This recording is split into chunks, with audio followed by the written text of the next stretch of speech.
আসসালামু আলাইকুম ওয়া রাহমাতুল্লাহি ওয়া বারাকাতুহু। সম্মানিত মুসলমান ভাই ও বন্ধুরা, ১১টি মাস আপনি কিভাবে চলবেন, এই রমজান হচ্ছে তার ট্রেনিং শুরু।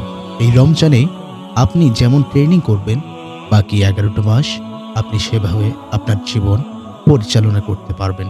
তাই এই রমজান মাসে বিভিন্ন আমলগুলো নিয়ে আমরা ইনশাআল্লাহ ৪টি পাঠ করেছি। সেই ৪টি পাঠে আমরা ৪টি ভিডিও আপনাদেরকে দেব। আজকে আমাদের প্রথম পাঠ, যার হেডলাইন হচ্ছে রমজান মাসের গুরুত্ব ও কিয়ামুল লাইল।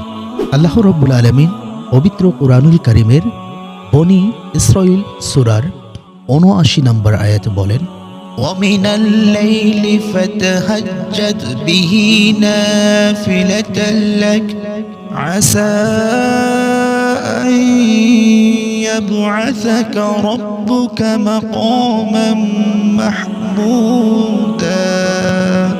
অর্থ, রাতের কিছু অংশে তাহাজ্জুদ করো, এটি তোমার জন্য নফল ইবাদত।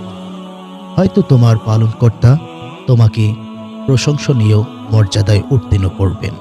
আল্লাহর রাসূল সাল্লাল্লাহু আলাইহি সাল্লাম বলেন, عن أبي هريرة رضي الله تعالى عنه قال قال رسول الله صلى الله عليه وسلم أفضل الصلاة بعد المكتوبة الصلاة الليل।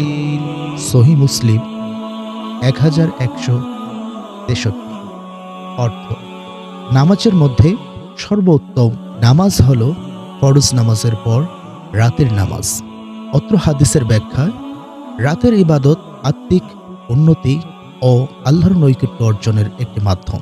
তাহাজ্জুদ কেবল ফরজ নয়, বরং নেক ইচ্ছা ও ধৈর্যের চিহ্ন।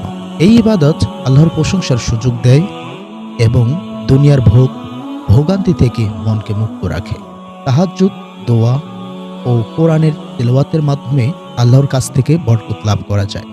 দলিল, বনী ইসরাঈল ৭৩ নম্বর সূরার ৭৯ নম্বর আয়াত এবং সহিহ মুসলিম 1163 নম্বর হাদিস। তো প্রিয় বন্ধুরা, রমজান মাসের আজকের এই এপিসোডে আমরা জানতে পারলাম আমাদের আত্মাকে আমরা শুদ্ধ করব এবং কিয়ামুল লাইল তথা তাহাজ্জুদ নামাজ বা রাতের নামাজ আমরা এই আমলটার গুরুত্ব দেব। এরপরে রাতের নামাজে আমরা আল্লাহ তাআলার কাছে দোয়া করব। আমরা চাইব আল্লাহ তাআলা রাতে শেষ ভাগে আসেন, তার বান্দাদেরকে ডাকেন, কে আছো ক্ষমা প্রার্থী, আমার কাছে ক্ষমা চাও, আমি তাকে ক্ষমা করে দেব। কে আছো আমার কাছে রিজিক চাওয়ার জন্য, আমার কাছে রিজিক চাও, আমি তাকে রিজিক দিয়ে দেব। তাহলে আমরা কেন রমজান মাসের এই গুরুত্বপূর্ণ রাতগুলো অবহেলায় কাটিয়ে দেব? আমরা যখন আমাদের বাড়িতে রান্নার জন্য ওঠানো হয়, তখনই আমরা উঠে আমরা এই তাহাজ্জুদ নামাজ আদায় করতে পারি ইনশাআল্লাহ। এরপরে আমাদের আরেকটি কাজ হলো, আমরা ইবাদত করব, সাথে সাথে আমরা ধৈর্য ধারণ করব। ধৈর্য ধারণ যদি করতে পারি এবং নিয়মিত ইবাদত যদি করতে পারি, তাহলে আমরা অবশ্যই আমাদের এই সুফল আমরা পাবো ইনশাআল্লাহ।